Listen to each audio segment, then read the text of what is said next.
The self is also known in Sanskrit as Brahman.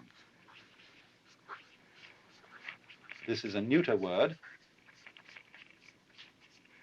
Brahman is from the root BRH, br, which means to expand, to grow.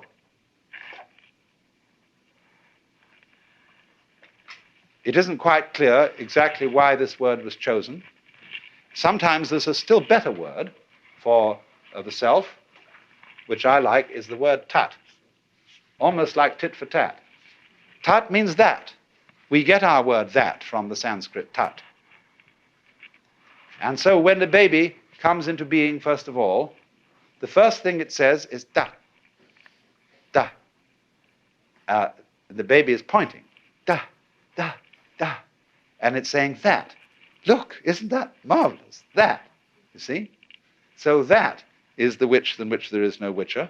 And so you get the formula in this Brihadaranyaka Upanishad, tat tvam asi, which means tat, that, tvam, Latin, you, asi, are.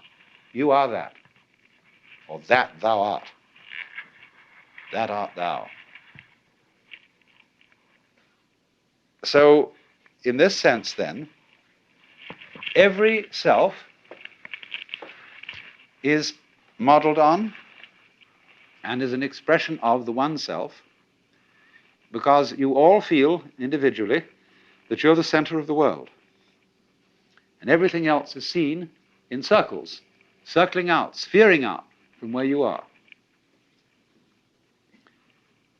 And that's, as it were, called the microcosm, the little cosmos.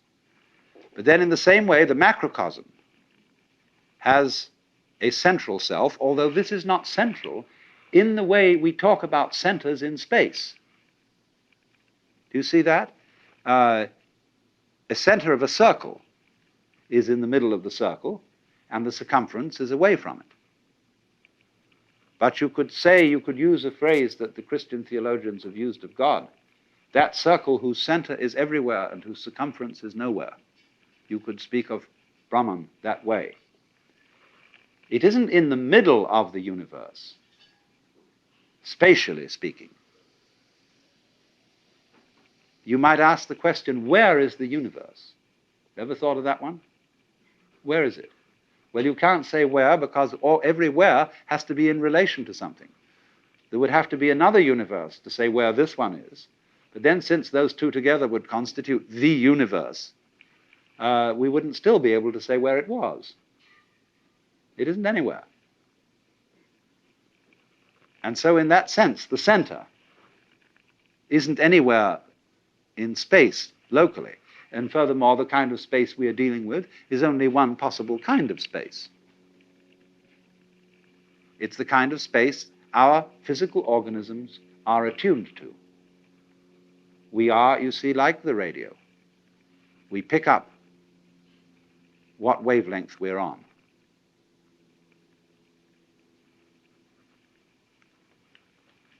So then, when inquirers used to come to that great modern Hindu saint, Sri Ramana Maharshi, and they'd ask him all sorts of silly questions, like, who was I in my last incarnation? What will I be in my next one? He would always reply, who is asking the question?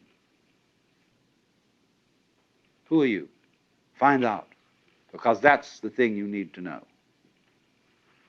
As it were, dig down into the depths of your being and say, what is this that I call I? That's one of the very fascinating questions. It teases us out of thought to think about death in the sense of going to sleep and never waking up. Imagine that. And you find you can't. And yet, it's a thought that although you can't get to grips with it, it remains fascinating. Also the question, how is it suddenly that you awakened into this world? Where were you before? In Zen Buddhism, they have the meditation problem, the koan. Before your father and mother conceived you, what is your original nature? And that's the same sort of weird question as what it would be like to go to sleep and never wake up. What was it like to wake up having not previously gone to sleep? It's very mysterious. But as you go on and plumb this question, you begin to develop the feeling that your existence is exceedingly odd. In many ways odd. Odd because it is here and it so easily might not have been. After all, if your father hadn't met your mother, would you be here? Now, of course, somebody would be here, because he might have met somebody else. Would that be you? Of course it would. Don't you see? You can only be you by being someone. But every someone is you. Every someone is I. That's your name, you say. It's me. I am here. And everybody feels that I in the same way. It's the same feeling, just like blue everywhere is the same color. So I-ness being, as it were, the most fundamental thing in man is also fundamental to the universe. It too is I.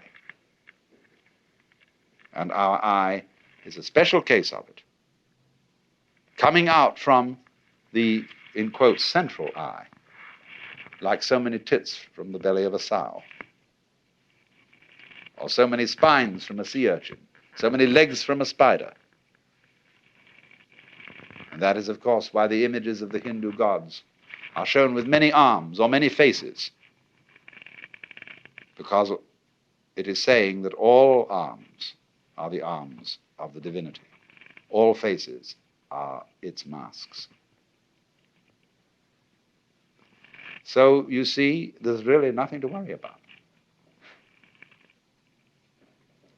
Because the important you is perfectly indestructible. It's what there is. Our comings and goings, our fortunes and misfortunes are a sort of mirage. The more we know about them, the more we know about the world, the more diaphanous it seems.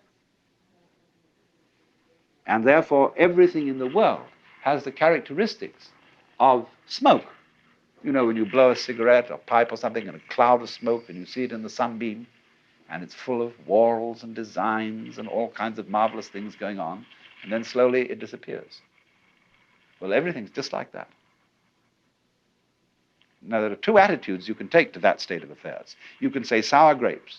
It's all a lousy, wretched trap.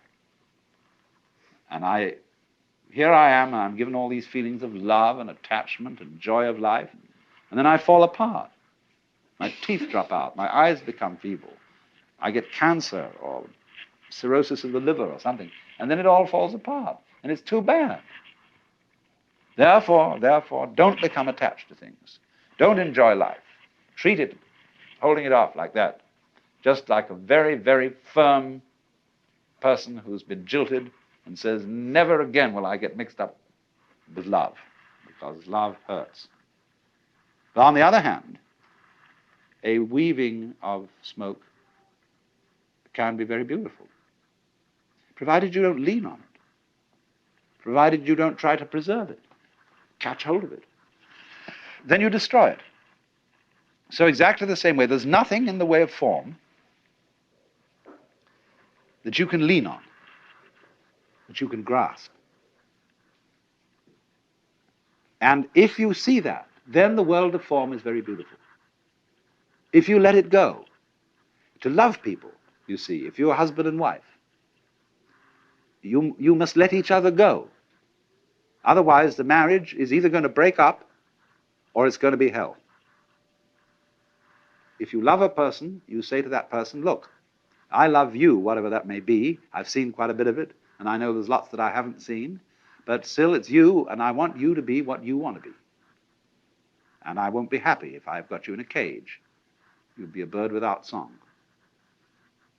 And they're likely to go on loving each other. But if they wrap each other up with all sorts of ties and chains and documents and things, then they are not on a very safe basis. The very firm words of those documents belie the situation, because nobody curses and swears and kisses the Bible and all sorts of things like that if he means yes. If there's some doubt that he means yes, then he's asked what they call this, rituals of cursing and swearing, signing on dotted lines and putting the seal, something. Indicates doubt right at once. It just is a fly in the ointment from the beginning.